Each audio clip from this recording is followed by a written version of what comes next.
On va enchaîner tout de suite. J'ai demandé à Benoît Pisanu et Pascal Jean Lopez de me rejoindre sur une première table ronde sur la saleté en ville. Peut-être la plus féroce des idées reçues qu'on peut avoir sur la nature en ville. Pascal Jean Lopez, bonjour, je vous laisse prendre les micros. Donc pour la régie, micro vert et micro rouge a priori. Pascal Jean Lopez, donc bonjour, vous êtes biologiste au CNRS, au Muséum national d'histoire naturelle, c'est bien ça? C'est bien ça, oui. Et Benoît Pisanu, vous êtes chercheur en écologie, vous aussi au Muséum national d'histoire naturelle, et même spécialiste, j'ai cru comprendre, en parasitologie. C'est ça, tout à fait.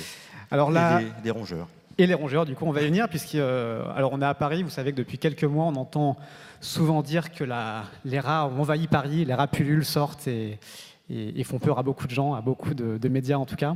L'eau aussi fait beaucoup peur, on entend beaucoup de choses là-dessus. On peut maintenant, depuis pas longtemps, se baigner dans le canal parisien, ce qui a suscité pas mal d'émotions aussi et pas mal d'a priori de la part de beaucoup de citadins. Donc on va creuser tous ces sujets. Et je vais peut-être commencer par vous, Pascal Jean Lopez, parce que c'est ce qui est le plus surprenant, je trouve, dans la biodiversité citadine, en tout cas parisienne. C'est que vous avez, vous, trouvé une incroyable biodiversité dans les caniveaux des rues de Paris. Alors, peut-être pour commencer, on va reprendre l'historique pour que les gens puissent suivre votre propre raisonnement. Vous avez découvert, vous êtes intéressé à ces caniveaux en les observant, en repérant qu'ils avaient des symptômes de vie, des signes de vie dedans qui étaient assez particuliers. Oui, pour la petite histoire, du coup je vais simplifier, je vais parler aujourd'hui de microbiodiversité, donc en me référant sur le mot microbe, comme il a été défini il y a 200 ans, c'est-à-dire que les organismes vivants petits. Je dis ça parce que je ne vais pas parler que de bactéries, je vais parler sur des choses un petit peu plus grosses que les bactéries. Et du coup, c'est simple, c'était en venant à travailler ici un dimanche matin, je me rappelle encore, j'ai presque la date, mais je passais rue Jussieu et j'ai vu que le caniveau était marron, en fait, quoi. Marron à la surface, donc dans l'eau, sous l'eau, et c'était marron. Et il y avait la présence de petites bulles à la surface de ce biofilm, donc de ces organismes qui vivaient dans le caniveau marron. Et donc ça disait, les bulles, c'était globalement de la respiration. Et puis la couleur marron, c'était les algues sur lesquelles on travaille. Et donc ça signifiait qu'il y avait dans ces caniveaux, alors qu'on y passait tous les jours, finalement éventuellement une richesse en algues, que j'étais relativement surpris. Et c'est comme ça qu'on a commencé cette histoire, d'essayer de voir qui c'est qui vit dans les caniveaux. Parce que c'était pas attendu, c'était pas du tout étudié, personne ne s'était intéressé aux caniveaux. Ouais, les caniveaux, on a eu la chance de faire, qui reste toujours la première étude qui a été portée sur ce compartiment. Peut-être que les gens ne l'aiment pas.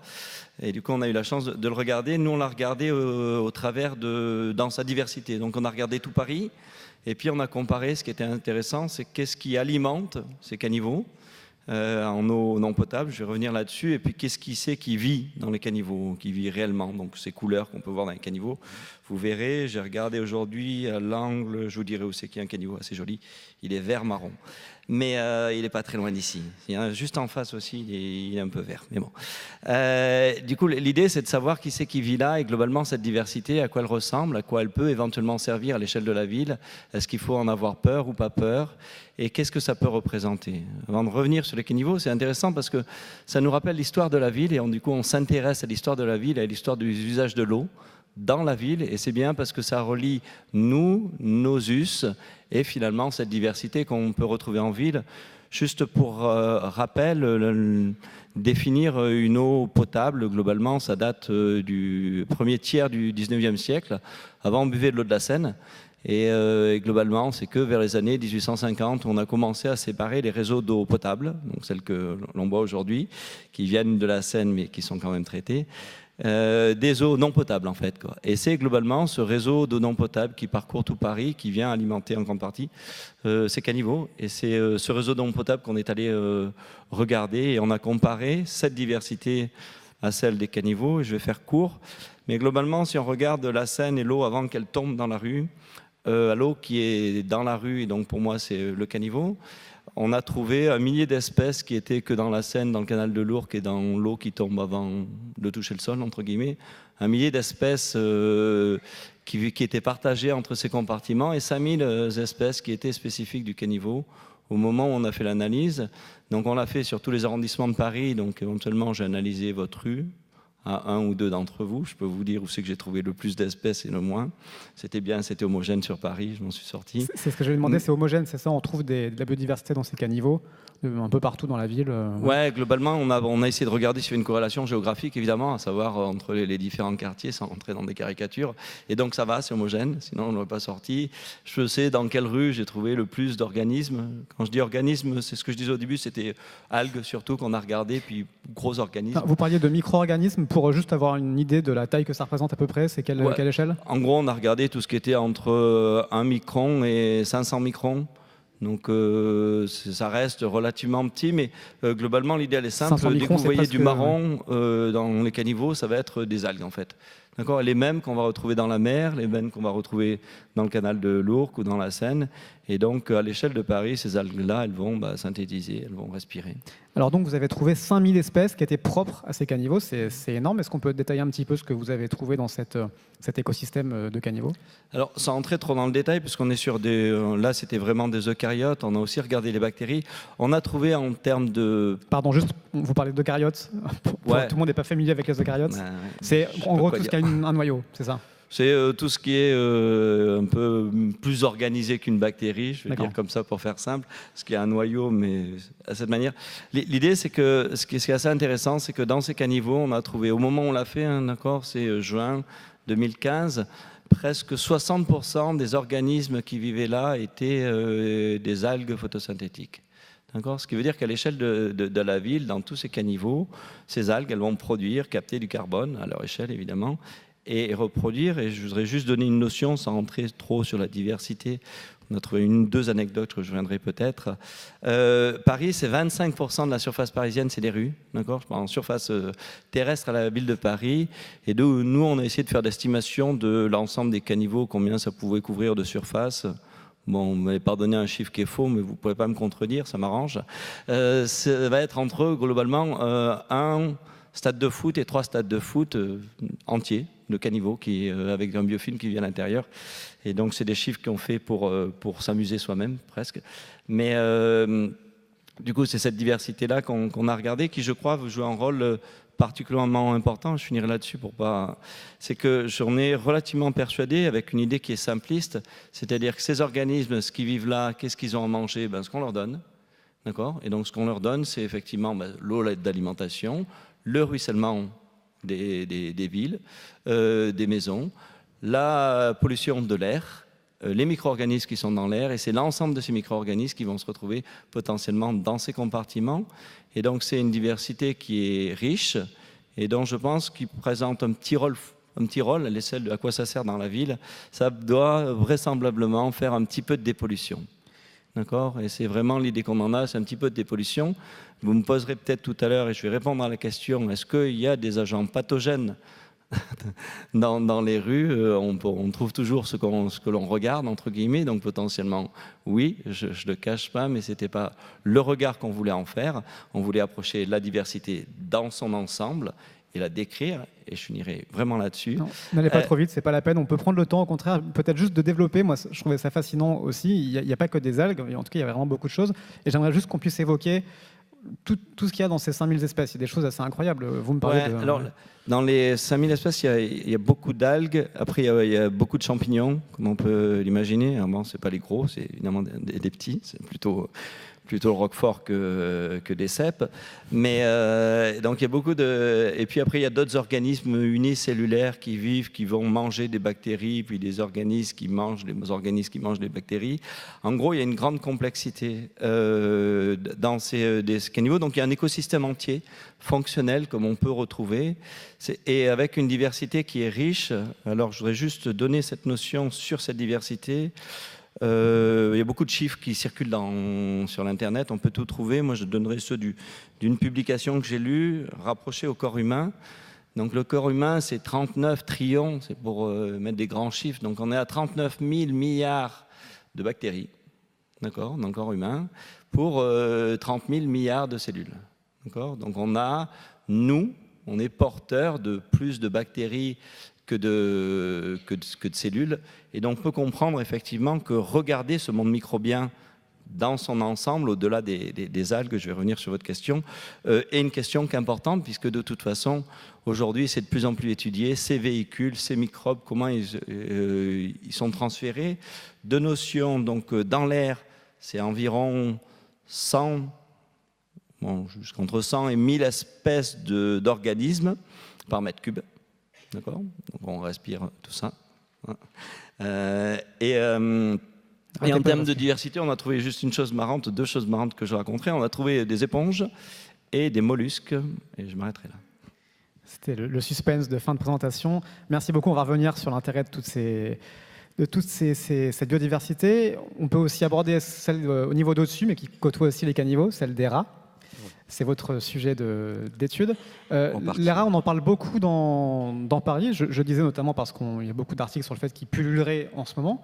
Étonnamment, ils sont omniprésents là où sont les humains, mais on les connaît assez mal, c'est ce que vous me disiez. On connaît assez mal la vie de ces espèces-là de rats, finalement. Alors voilà, oui, en fait, sujet qui cristallise quand même beaucoup de débats, d'émotions au sein des citoyens qui notamment vivent à Paris. Alors moi, je vraiment voulais insister sur quelque chose, c'est qu'on connaît très peu de choses en fait du mode de vie, de la biologie de ces rongeurs en milieu urbain. Voilà.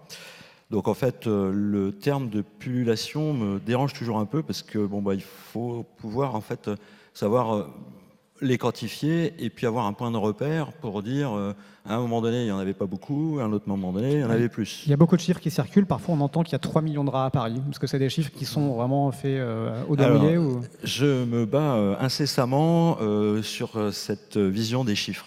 En fait, c'est pas le plus important. C'est extrêmement difficile de savoir compter, de savoir déjà comptabiliser ces animaux. C'est déjà pas évident pour les humains quand on fait le recensement. Donc du coup, il est très très très compliqué en fait de pouvoir avoir une idée précise. Pour la raison simple, c'est qu'en fait, on passe notre temps à lutter contre ces espèces qui sont, ou ces animaux en fait, qui ont une image très très très négative et que du coup, on perd un petit peu parfois de temps à lutter contre un ennemi en nombre que l'on ne connaît pas. Cela dit, je ne suis pas en train de dire qu'il ne faut pas lutter contre eux. Ils présentent quand même des risques, il y a un ensemble de problèmes associés à ces animaux, comme d'ailleurs on pourrait peut-être parler aussi plus généralement de la nature et de la biodiversité. Enfin, quoi qu'il en soit, donc, il y a un certain nombre de règles qui sont édictées et que nous avons tous édictées ensemble. Il y a des règles de lutte contre ces animaux. Encore une fois, leur nombre est peu connu. Localement, éventuellement, leur risque est assez peu évalué. Et donc voilà, c'est vraiment le message que je voulais passer. Ouais. Au-delà de leur rôle éventuellement qu'ils pourraient avoir en tant que rongeurs dans l'écosystème urbain. Qu'est-ce qu'on peut donner quand même, qu'est-ce qu'on sait sur le rat finalement aujourd'hui parisien et qu'est-ce qu'on peut donner comme fiche, comme portrait du rat parisien? Je vais prendre un exemple, en fait, plutôt sur des études qui n'ont pas été faites sur Paris mais sur d'autres grandes villes. Alors, je cite tout le temps une étude qui est une étude de la ville de Salzbourg, qui date du début des années 2000, vers 2005-2006, qui est une très belle étude qui montre en fait, de manière toute bête, que les rats vivent là où on sait qu'ils vivent par ailleurs dans leur aire ou dans leur milieu naturel, c'est-à-dire dans des endroits où il y a un petit peu de sol, où ils peuvent creuser un terrier éventuellement, à proximité de cours d'eau, ou de zones d'eau plus ou moins stagnantes, voire même d'eau un petit peu courante. Et donc, à proximité de zones tranquilles où ils peuvent donc constituer leur abri et là où il y a de la nourriture.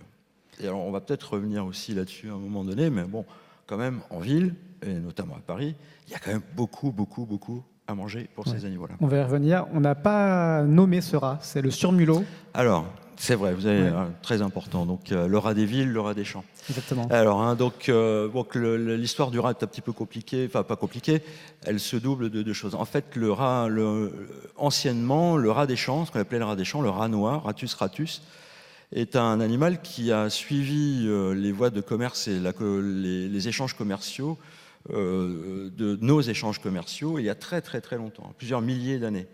Donc progressivement, le rat noir s'est déplacé en provenance du sous-continent indien et puis progressivement a colonisé l'Europe, notamment par le sud, par le bassin méditerranéen, et puis est remonté progressivement en suivant les grandes voies fluviales, notamment le long des cours du Rhône, donc toutes les grandes zones de voies commerciales.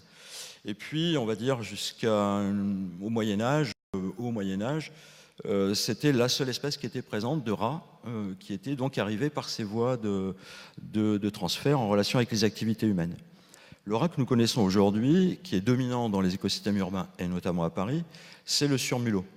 Alors le surmulot, lui, a une toute autre histoire. Qu'on surnomme aussi le rat d'égout, c'est ça? Voilà, le rat des champs, rat d'égout, c'est rat noir, surmulot. Voilà, rat noir, rat des champs, surmulot, rat gris, rat d'égout.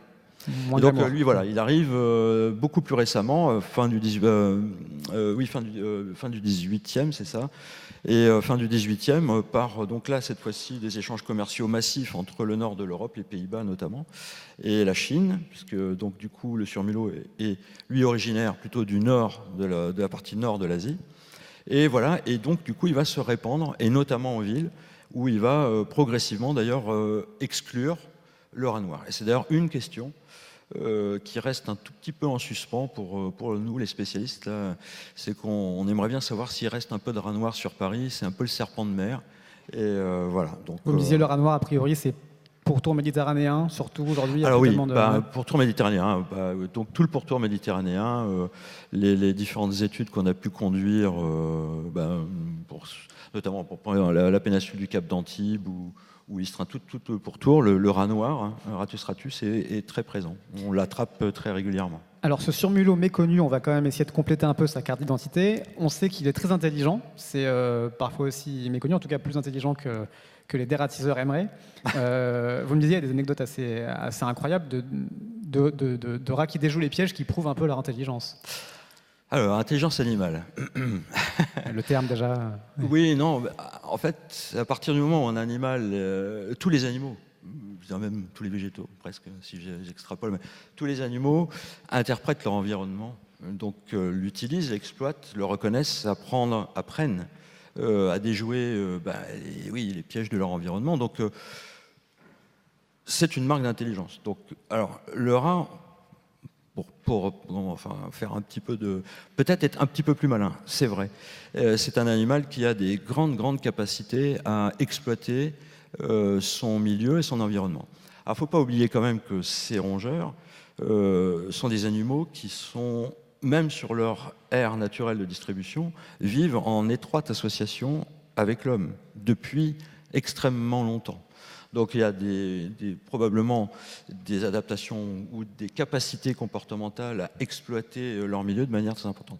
Et c'est vrai, l'anecdote que je vous avais racontée, une anecdote sympa, c'est qu'en fait, en essayant de les piéger, donc on utilise des petites cages grillagées qui leur font pas de mal. Donc il y a un appât dedans, c'est du beurre de cacahuète avec un petit filet d'huile de sardine, parce qu'ils aiment bien ça.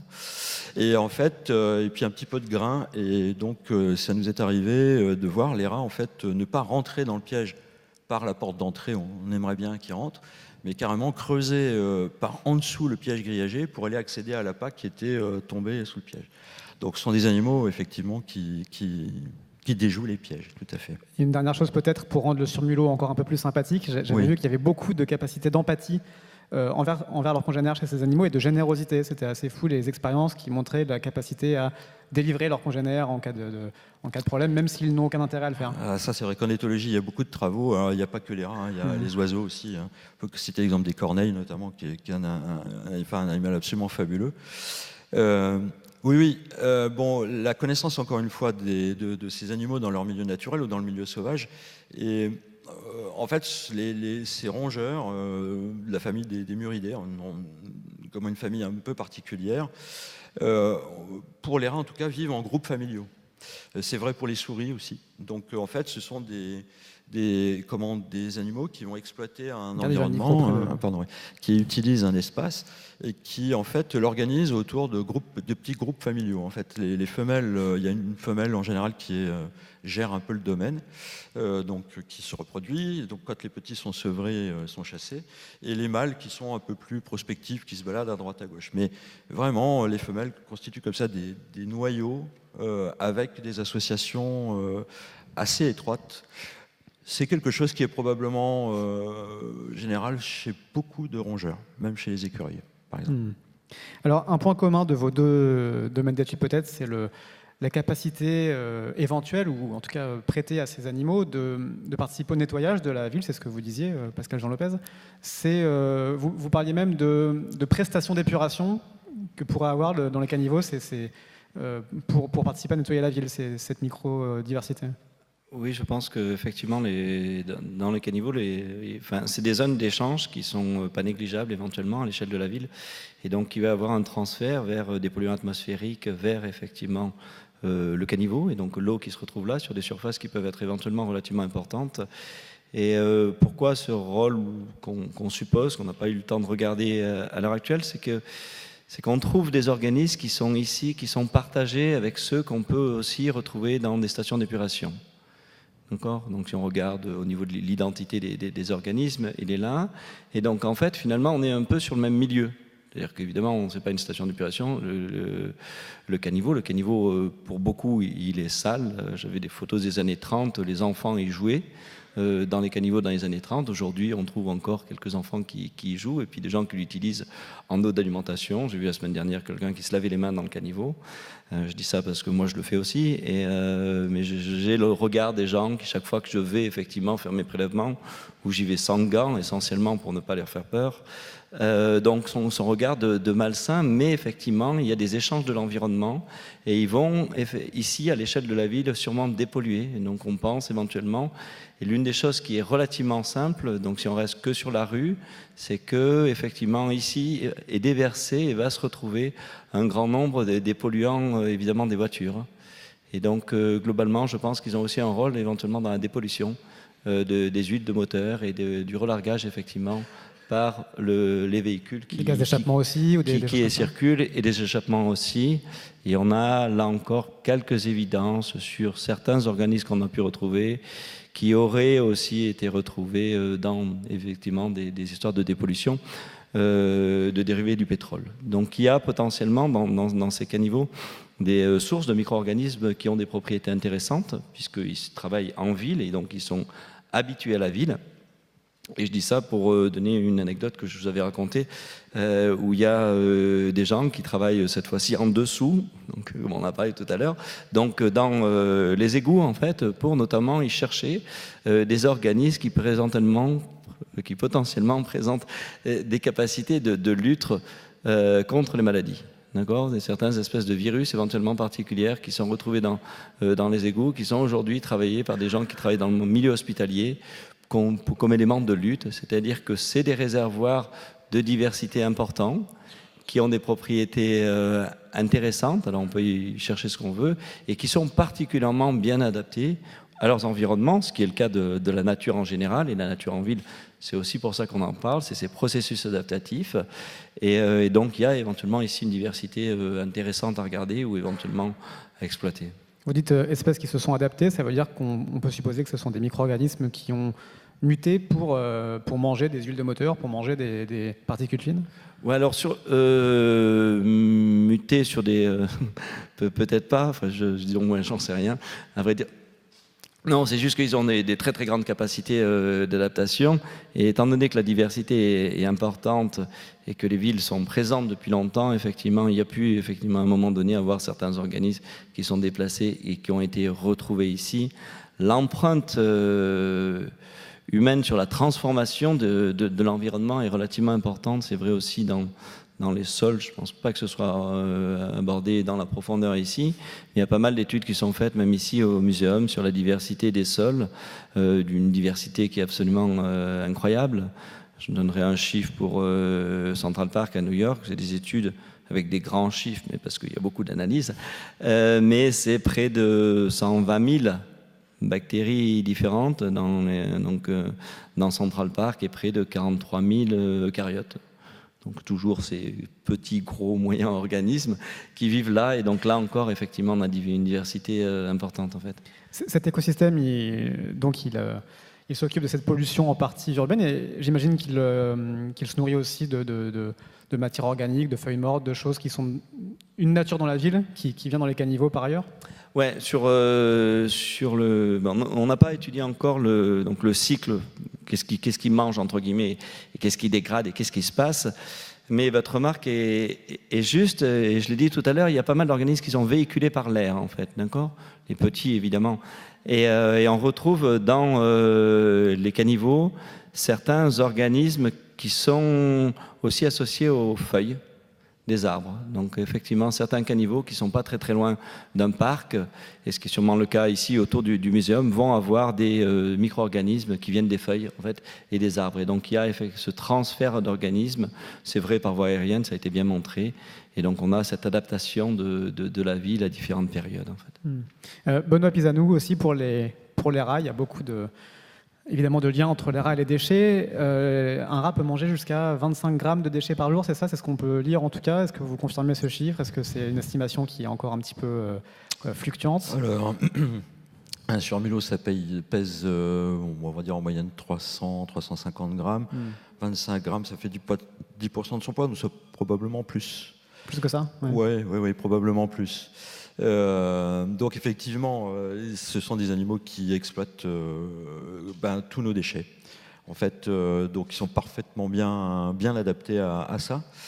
Il y a un bel exemple pas loin de notre labo, il y a un super composteur et donc il y a une super petite famille de rats que j'observe peut-être de mon bureau qui passent leur temps à aller exploiter et utiliser effectivement tout ce que les étudiants du labo déposent dans le composteur. Enfin, non, c'est vraiment, oui, ce sont des animaux qui effectivement utilisent et exploitent toute cette manne, en fait.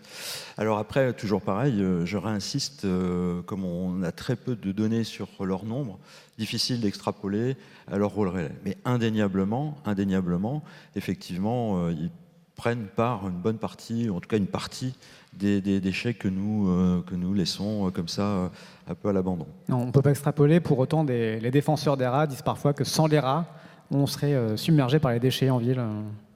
Oui, difficile encore une fois de le dire précisément. Non, tout simplement pour ni défendre ou pas, mais les rats ont un rôle dans leur milieu naturel. En fait, les rongeurs dans les écosystèmes ont un rôle très important.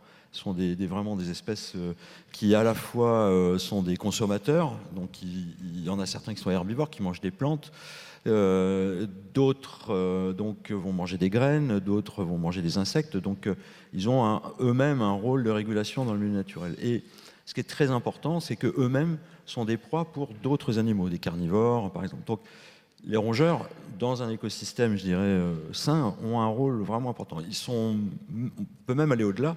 Ce sont entre guillemets, des ingénieurs du sol. Ils creusent des galeries, ils retournent la terre. Enfin, l'exemple le plus poussé, c'est pas du tout de la nature en ville, mais c'est l'exemple type du castor, par exemple, qui va modifier complètement un cours d'eau ou tout un environnement en faisant en enrichissant considérablement le milieu, en créant des îles artificielles sur lesquelles de nouveaux animaux vont pouvoir se reposer, se nourrir, etc., etc.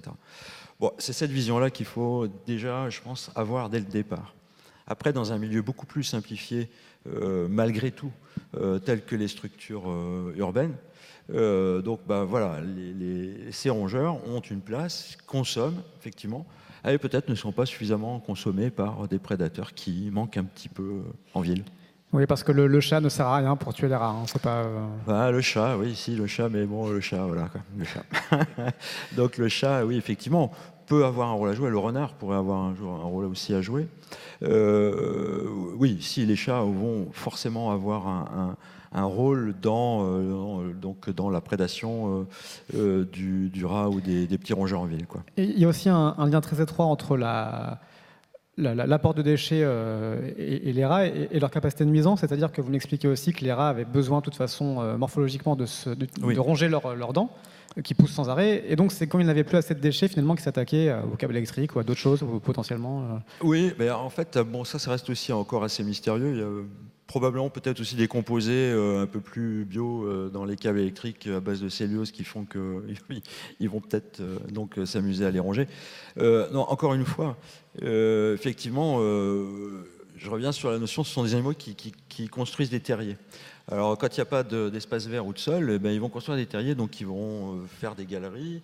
Et effectivement, une grande aptitude à creuser des trous, et ce qui d'ailleurs pose des problèmes aux infrastructures. C'est une des raisons pour lesquelles ils sont des animaux qui ont une mauvaise presse aussi, parce que bon, bah, quand ils exploitent des vieux murs ou des sous-sols ou dans des caves, les égouts, bien évidemment. Donc voilà, donc effectivement. Alors après, effectivement, cette capacité de ronger. Bon, classiquement, ils peuvent avoir, ils ont tout ce qu'il faut pour user leurs dents, quoi qu'il arrive, ronger du bois ou autre. Alors, on ne peut pas ne pas évoquer quand même le lien entre les rats et les maladies transmissibles à l'homme. Il y a quand même des maladies. Alors, ce qui est intéressant d'abord, c'est de déjouer peut-être certains fantasmes, notamment sur la peste, qui est quelque chose dans la mémoire collective de très fort. Or, c'est pas le surmulot qui transmet la peste, c'est le rat noir. C'était le rat noir, voilà. C'était donc, le rat noir. là, l'idée est centrale aujourd'hui, en l'absence. Donc, le rat noir était vraiment un rôle à jouer important. Donc, dans cette grande épidémie qui a dû marquer l'histoire de l'humanité d'une manière telle que le rat y étant associé, aujourd'hui, reste cette profonde blessure ou cet affect. La grande peste, c'était un tiers des Européens qui avaient été. Qui disparu à cause de la grande peste. Donc oui, c'est. Oui. Il y a eu quand même 30% de la population européenne qui ont été décimés.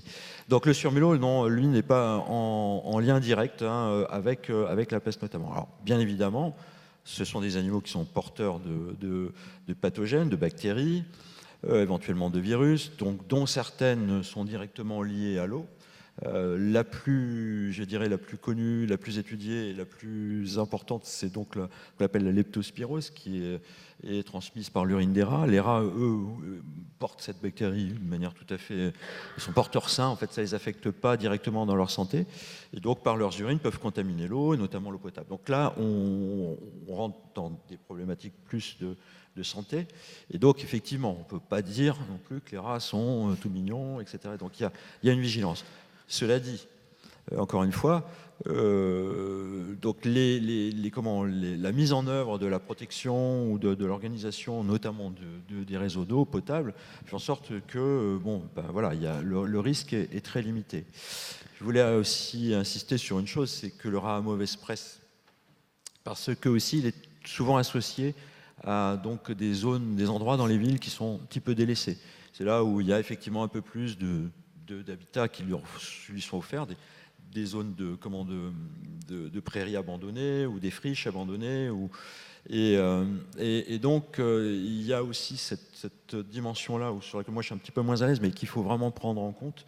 De cette notion de nos propres différences à nous, que l'on reporte aussi un petit peu sur ces animaux. En termes de risque ou d'hygiène, il y a un lien quand même entre le nombre de rats, la population et le risque de maladie. Donc là, ça c'est je ne dirais pas un principe général qui est assez communément admis, qui est bien étudié, mais donc toutes ces maladies, tous ces parasites à cycle direct qui se transmettent directement d'un hôte à un autre est directement lié à leur nombre. Donc effectivement, le risque augmente avec l'augmentation du nombre de ces animaux qui vont transmettre ou en tout cas diffuser ces agents pathogènes. Et pas forcément comme on croit, c'est ce que vous me racontiez. Finalement, trop de rats fragilise la population de rats qui n'a plus assez à manger, et le rat faible peut tomber plus malade. Ça peut être un des vecteurs qui fait qu'ensuite le rat transmet la maladie. Bon, tout est une question d'équilibre, encore une fois, de dynamique. Dans le milieu naturel, c'est comme ça que ça se passe, en fait, notamment dans des milieux qui sont fermés. Donc les rats, moi j'ai étudié, j'ai suivi surtout les rats dans les îles, en fait, dans les milieux insulaires qui sont des milieux très particuliers, où là ils posent des vrais problèmes au niveau biodiversité. Donc la biodiversité des îles est vraiment affectée par la présence du rat. Mais revenons en ville. Donc le gros problème, encore une fois, c'est que comme on n'a pas de recul sur le long terme, par petite unité d'espace et de temps, sur comment varie le nombre des rats en ville, difficile de faire un lien direct entre nourriture, maladie, prédation. Il faudrait vraiment tout mettre en œuvre pour, en tout cas, essayer d'avoir des points comme ça de suivi de ces animaux pour ensuite pouvoir tenter de mettre en relation les facteurs qui sont susceptibles d'expliquer la variation de leur nombre. Ce qui est dit et ce qui est vrai, donc en ville, donc il y a énormément de nourriture, c'est un milieu tamponné, il fait beau, il fait chaud, il y a des cavités partout, on peut s'y installer vraiment confortablement et on n'est jamais très loin d'une poubelle, etc., etc. Ce qui fait que tous ces facteurs qui d'habitude sont limitants dans des milieux un peu plus sauvages, le sont beaucoup moins en ville. Ce qui pourrait expliquer aussi les raisons pour lesquelles, malgré tout, il y a effectivement plus de rats en ville qu'ailleurs. Oui, on parlait de peur culturelle. Pascal Jean Lopez, c'est aussi un des messages importants. Finalement, tout ce qu'on vient de dire là, c'est que la plupart des peurs sur la saleté en ville de ces animaux, c'est lié souvent à une méconnaissance. C'est vrai aussi pour les caniveaux, c'est ce que vous évoquiez au début. Les gens jouaient avant dans les caniveaux, buvaient dans les caniveaux. On peut encore le faire aujourd'hui, finalement. Oui, nous on a regardé un petit peu le monde microbien à l'intérieur du caniveau, donc les bactéries et potentiellement les organismes pathogènes. Donc c'est assez bizarre à dire, mais on en trouve tout le temps quand on a évidemment des grands nombres en fait, quoi. Donc évidemment, moi j'ai trouvé sur certains caniveaux 6000 bactéries. En termes de diversité, je vais forcément trouver une bactérie qui est la même qu'on retrouve sur l'homme. C'est juste que après c'est vraiment des questions d'équilibre et puis de spécificité, c'est-à-dire pas toutes les bactéries, même si on connaît le nom, dont certaines peuvent entraîner des maladies dans certains cas, c'est pas parce qu'elles sont là qu'on va pas l'avoir. Je te donne un exemple là-dessus, alors je m'éloigne des algues, mais les gens ont regardé, c'est juste pour faire peur aux gens, hein. C'est pour vous, c'est pas pour moi. Pas trop quand même. Mais donc du coup la diversité qui existait sur les claviers pour retirer de l'argent, donc du coup je peux retirer à votre place si ça vous arrange, mais donc la diversité des organismes qui vivent sur ces claviers et qu'est-ce que ça reflète. Et donc il y a essentiellement, ça a été fait aux États-Unis comme un certain nombre d'études, il y a essentiellement des champignons qui sont retrouvés sur ces claviers, et puis il y a évidemment des bactéries qui sont liées potentiellement à l'homme, donc des bactéries de la peau. Et donc on retrouve sur les claviers des bactéries environnementales, des bactéries liées à la peau, et aussi on retrouve des espèces de champignons. On peut, si on travaille l'étude et si on pousse un petit peu plus loin, retrouver presque ce qu'on peut s'attendre, vous comme moi, à presque ce que mangent les gens.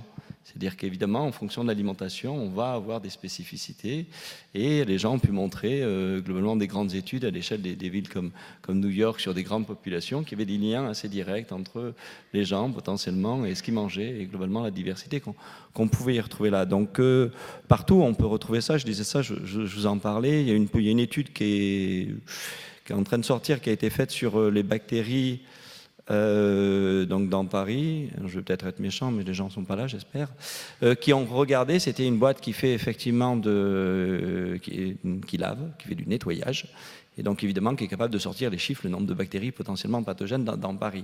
Donc c'est assez simple, on va toujours trouver ce qu'on veut, mais c'est vraiment des questions d'équilibre. Moi j'ai cette vision qu'il ne faut pas en avoir peur. Je ne dirais pas qu'il faut boire l'eau des caniveaux, on n'en est pas là. Mais les notions changent et il faut comprendre, et aujourd'hui je trouve ça intéressant parce que le rapport entre ce qu'on connaît aujourd'hui sur les microbiotes, sur les organismes qui vivent avec nous, change un petit peu le rapport qu'on a entre les micro-organismes et l'homme, puisqu'on se rend compte que c'est bénéfique et il faut effectivement concevoir la diversité comme ça, comme quelque chose qui de toute façon nous a enrichis et nous a produit. C'est-à-dire que ce que je disais tout à l'heure, hein, on a plus de bactéries entre guillemets que de cellules humaines, donc ça fait partie de nous. Et il ne faut pas nécessairement avoir peur, c'est ce qui a été dit. Effectivement, il faut réguler, il faut veiller, il faut des organismes de veille, effectivement, pour garder cette diversité. Mais il n'y a aucune raison d'en avoir peur en particulier. Il n'y a rien a priori de malsain. Sur ces théories hygiénistes, c'est... Première théorie date du début du siècle dernier, où ils se sont rendus compte que finalement les gens qui vivaient à la campagne avaient moins de problèmes de pollen que les gens qui vivaient en ville en fait, quoi. Et pour moi, la diversité de ces organismes-là, ou la diversité en général, c'est-à-dire qu'il ne faut pas en avoir peur, elle contribue à ces échanges entre nous et l'environnement, et c'est des échanges où tout le monde se nourrit en fait, quoi. Ce sera abordé sûrement tout à l'heure sur effectivement... On y reviendra, je pense, ouais.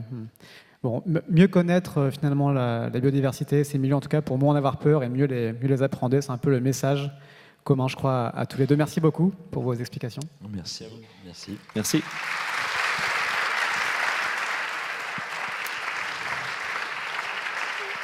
Alors, comme promis, on va garder un petit peu de temps pour les questions du public. Si des gens ont des questions dans la salle à poser à nos deux spécialistes, n'hésitez pas.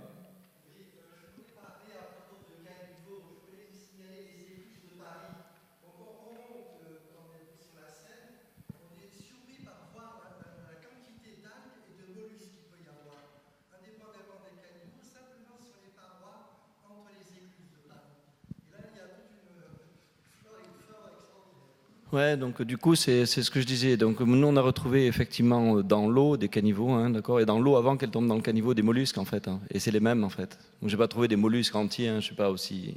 Enfin bon, mais on a retrouvé effectivement des traces. Donc ces mollusques qui passent par l'eau et donc du coup l'eau devient un véhicule et l'eau des caniveaux c'est un véhicule d'échange en fait quoi. Et là on a une diversité qui est relativement riche dans certaines espèces.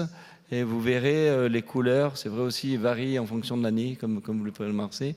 Mais on est sur certaines classes d'algues, en fait, dans ces compartiments. Est-ce qu'il y a d'autres questions dans la salle?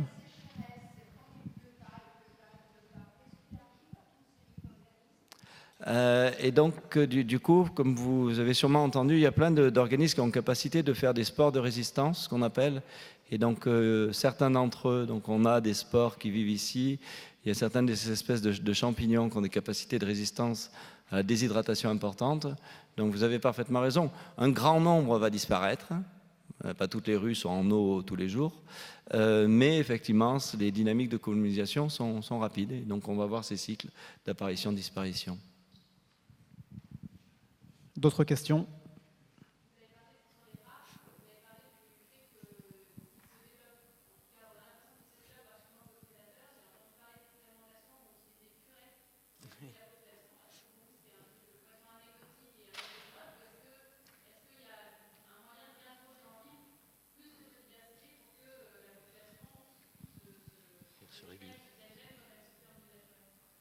Alors bah oui, c'est une excellente question. Alors cette petite histoire des furets, effectivement, c'est donc comment, une petite campagne, une tentative de lutte contre des rats en utilisant des furets pour essayer d'être pas utiliser de poison, pas utiliser de toxiques. Donc c'était très très anecdotique, c'était très rigolo. Moi j'avais jamais fait ça, mais je connaissais ça pour le lapin. Enfin bon bref, parce que je suis de famille paysanne, donc de Normandie, où on chassait le lapin au furet. Et donc, en fait, donc effectivement, ça pourrait marcher. Plus généralement, votre question est très intéressante parce qu'elle pose la vraie question qui nous anime là. C'est comment anticiper et comment envisager, voire même imaginer que recréer, ou pas recréer, mais réenrichir, en fait, de tous ces petits carnivores, en fait, la ville pourra invariablement, effectivement, agir sur ces populations de rongeurs qui pourraient proliférer ou qui pourraient être trop nombreux, pour qu'ils redeviennent ce qu'ils sont au départ, des proies donc de ces petits carnivores. Ça, c'est une vraie question très intéressante à creuser, à suivre. Je serais vraiment passionné de pouvoir voilà, mettre en place des zones de suivi comme ça. On essaie de faire recréer, faire revenir la nature dans la ville et puis suivre un petit peu comment tout ça bouge en fonction du changement climatique aussi. Parce que vous parliez de l'eau tout à l'heure, mais je pense que je suis pratiquement certain qu'avec les chaleurs et la sécheresse qu'il y a eu sur Paris là, cette année, je pense que les rats ont pris une grosse claque. Parce que le surmulot ne peut pas vivre sans eau. Le rat noir est très très bien adapté à vivre, notamment sur des petits îlots où il n'y a pas d'eau. Il exploite l'eau de la végétation ou de la maigre végétation dont il se nourrit. Mais le surmulot a vraiment besoin d'eau. Donc là, voilà. Et donc du coup, donc c'est tous ces équilibres-là qui sont, ou en tout cas tous ces phénomènes-là qui sont intéressants à suivre. J'avais vu encore des doigts levés, je crois, oui.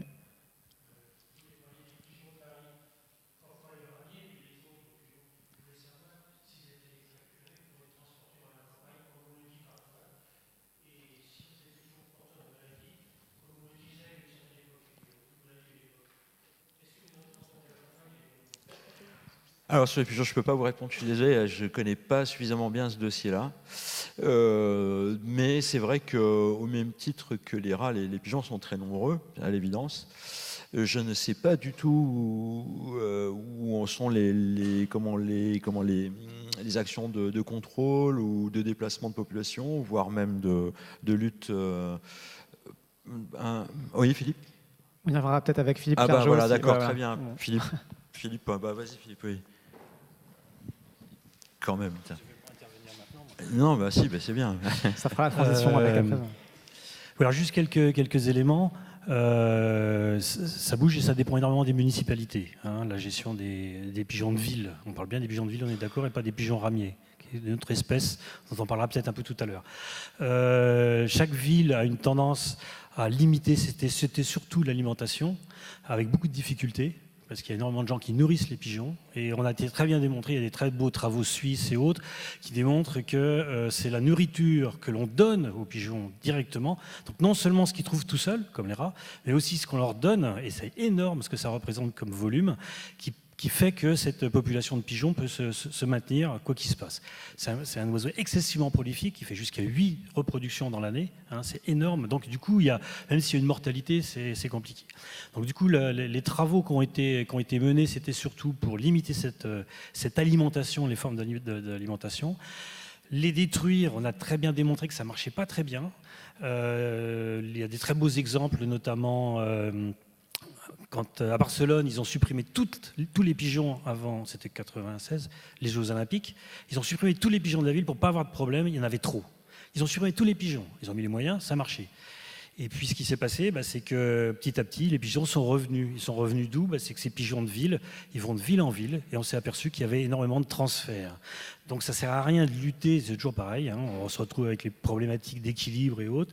Ça ne sert à rien de limiter juste ponctuellement, localement, une petite population, sachant que ces populations peuvent énormément se disperser. Donc ça a été un peu un frein d'arrêt à ce qu'on a fait beaucoup dans les années 90, qui étaient effectivement des stérilisations, des machins comme ça, qui ne marchent pas très bien et qui sont très chers. Je ne vais pas rentrer dans les détails de comportement des pigeons vis-à-vis des humains et vice-versa, mais voilà, c'est un peu spécial. Alors aujourd'hui, ce qui est tenté, ce sont les pigeonniers dans les villes, que vous avez vu un petit peu, avec une idée première qui est de dire on va les habituer là et on va être capable donc de pouvoir gérer cette petite population ou ces populations qui s'installent sur des sites qu'on connaît. Donc du coup, ils ne sont plus répartis complètement dans la ville, ils sont sur des pigeonniers. L'idée, c'était ça, et de dire, à la limite, ce qu'on fera, c'est qu'on pourra même enlever les œufs, et puis comme ça, on va limiter proprement les populations de pigeons. Donc, voilà. Alors moi, j'ai un avis. On va pas trop développer, je suis désolé, je vous coupe, parce qu'on n'a pas non plus trop le temps de développer. Bon, mais vous avez assez de données. Okay. On a quand même une transition toute trouvée, je vous remercie, parce qu'on va enchaîner avec vous, Philippe Clergeau. On va en rester là pour les rats et les micro-organismes en ville. Une dernière question peut-être, si une personne... Ouais.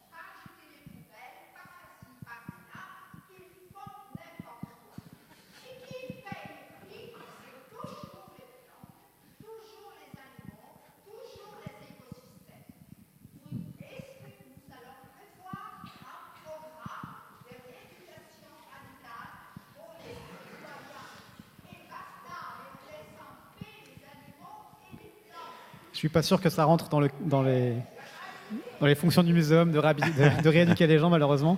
En revanche, c'est vrai que nourrir les rats, en l'occurrence, participe beaucoup aussi à leur présence.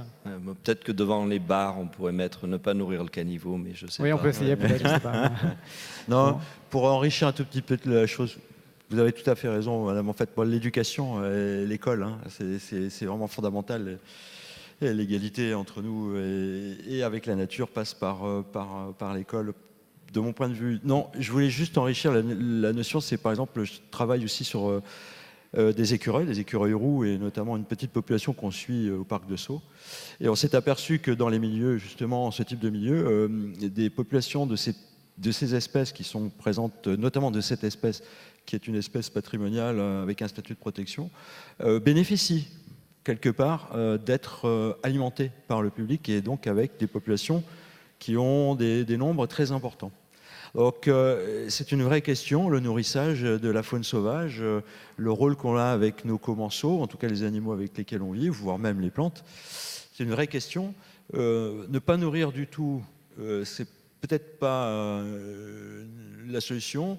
Et c'est toujours pareil, c'est entre les deux, entre pas nourrir et nourrir de trop.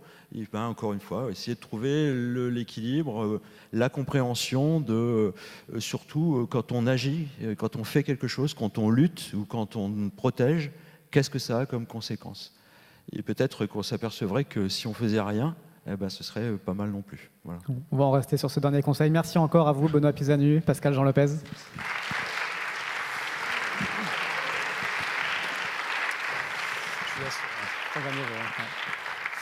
Alors, on va enchaîner avec vous, Philippe Clergeau. Vous avez pris la parole un peu en avance pour un interlude entre les deux tables rondes. C'est ce dont je vous parlais tout à l'heure. On va essayer de prendre un peu de hauteur avec les oiseaux et essayer de vous faire écouter des bruits d'oiseaux, de ce que vous pouvez entendre en fait à Paris, et essayer de vous faire deviner à quel cri d'oiseau correspond quelle espèce. Si vous voulez me rejoindre, Philippe Clergeau, comme ça on va essayer de... Bon, juste pour peut-être dire un mot sur chaque espèce à chaque fois. Alors, du coup, ce qu'on va faire, on va vous passer des bruits de différentes espèces. Et je vais vous laisser essayer de trouver quelles sont ces espèces, sachant qu'on a en plus Nathalie Machon qui nous a amené des petits bouquins sur les plantes en ville, c'est ça, qui seront les 3 bouquins qui seront les récompenses pour les 3 premiers à trouver ces noms d'oiseaux. Donc il y a un petit enjeu. On vous laisse écouter le premier cri d'oiseau parisien.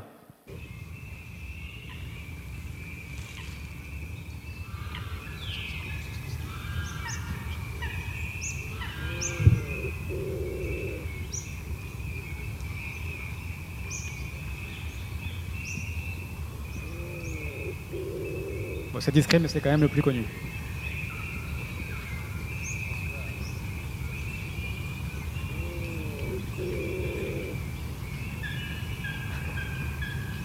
Oui, il est un peu mélangé, c'est le roucoulement qu'on entend parmi les autres cris. Le pigeon, bon celui-là est facile, c'est le pigeon ramier, en fait. Alors, je vous laisse expliquer ce qu'est le pigeon ramier, peut-être, en 2 mots. Oui, donc du coup, c'est un pigeon qui est arrivé il n'y a pas longtemps en ville.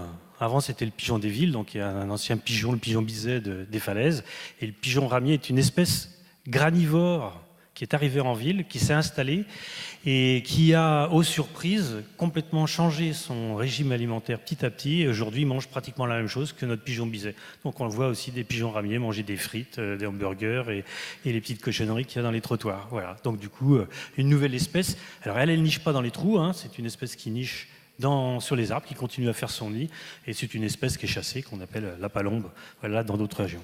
Bon, disons que c'était un coup d'essai. Le prochain qui trouve, il y a un bouquin promis. Le cri serait peut-être plus distinct ce coup-ci. On vous laisse entendre le deuxième cri. Oui, j'ai entendu moineau domestique. Ouais, par là, en bas. C'était quelqu'un là-haut. J'ai l'impression de jouer au Monoprix. C'est totalement aléatoire, je suis désolé, mais j'ai entendu là la première fois. Donc, vous avez un livre sur la sauvage de Maruche, de Nathalie Machon, sur les plantes en ville. Voilà.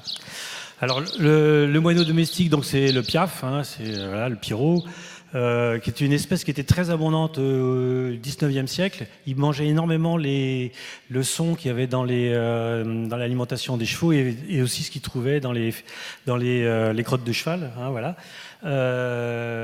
Il a périclité beaucoup sur toute l'Europe. C'est une espèce qui a vraiment baissé. À mon avis, alors je ne suis pas trop au fait exactement des courbes, mais il se maintient quand même, on en trouve encore un peu partout. C'est plutôt une espèce urbaine, hein. Il y a d'autres espèces de moineaux en campagne, mais on la trouve aussi. Et c'est un petit passereau qui se réunit aussi en dortoir, qui dort un peu partout, et qui vit en bande, c'est une espèce grégaire. Merci. Un troisième oiseau.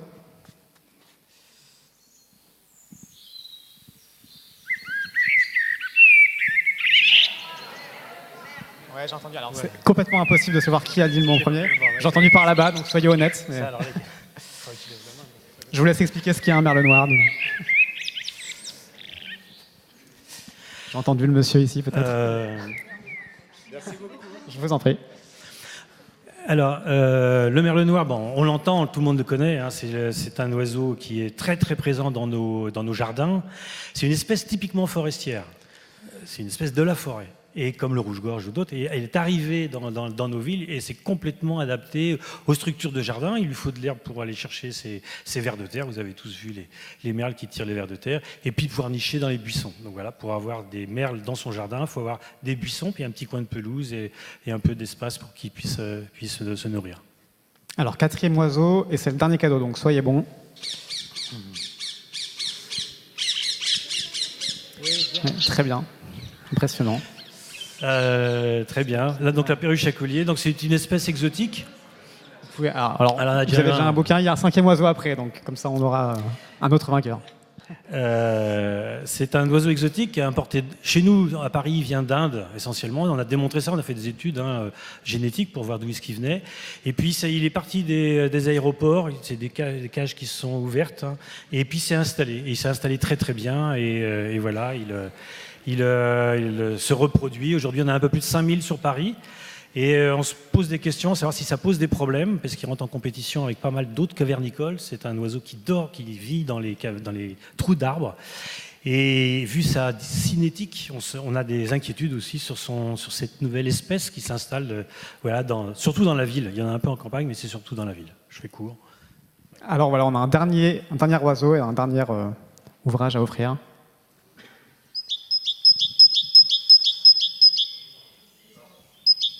Un mésange est accepté. Il y a une précision à apporter.